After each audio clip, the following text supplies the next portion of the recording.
At the end of 2022, I was kinda happy because I managed to reduce my backlog a little bit. But then came 2023 and it threw all my efforts away.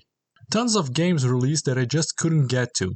2024 so far seems like it will be slower than 2023, but still, I wanted to make a video talking about my hopes and expectations for gaming next year. Let's start with hopes. Silksong has been in development for so long that the mood around the game has started to sour, and a lot of the criticisms has been aimed at Team Cherry's poor communication, especially after the short and vague delay announcement. My biggest hope for 2024 would be the release of Silksong, but Team Cherry getting better at talking with fans would already be a win. Since Silksong isn't launching soon, I'm looking forward to scratch my Metroidvania itch with Prince of Persia: The Lost Crown. There's a demo releasing on January 11 and the previews are out, some of them really praising the game and others being lukewarm.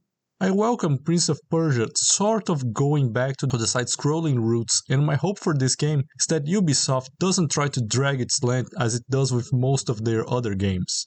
My backlog would be grateful. Another hope I have is for Final Fantasy Tactics Remaster. We know from the Nvidia leaks that Square Enix has been working on it. My hope for Tactics is not necessarily for the game in itself, but Tactics being successful could help bring remasters for the sequels. One thing that is not acknowledged enough is how much the series improved with each sequel from a gameplay perspective. So I hope the remaster does well enough to convince Square Enix to revitalize the franchise.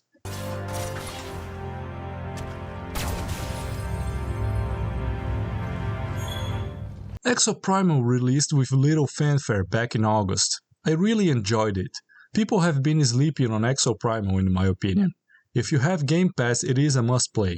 So I really hope Capcom can find a way to bring more people into the game. Mowing dinosaurs in this game is so fun.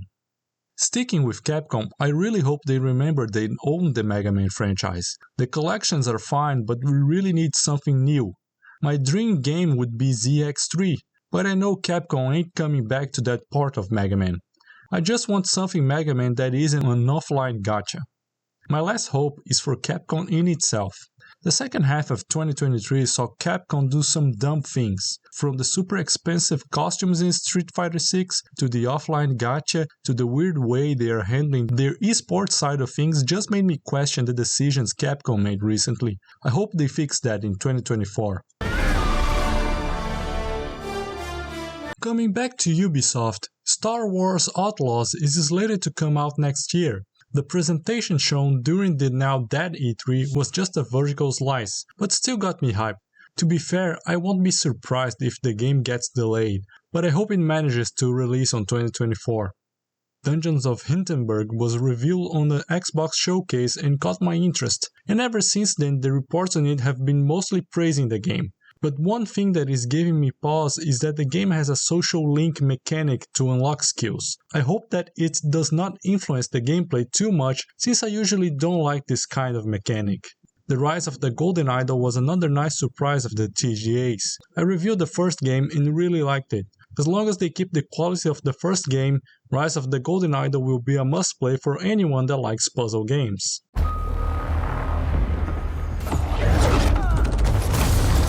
Now descending from the hopes and landing on the more realistic expectations, I have a question. Do you like slow motion train wrecks?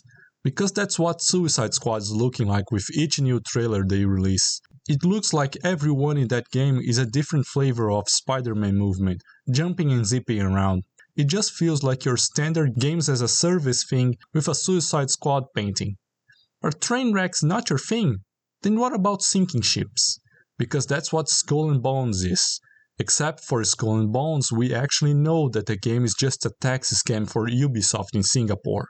I will be very surprised if this game isn't shut down by the end of 2024. While I'm not as harsh with Black Myth Wukong, I do think people are overhyping this game. When you look back at the trailers, you realize how little gameplay has been shown so far. And no, CG trying to be indicative of gameplay is not actual gameplay. I'm not saying it is going to be bad, I'm just saying that the game hasn't really managed to convince me it is going to be as good as it promises to be.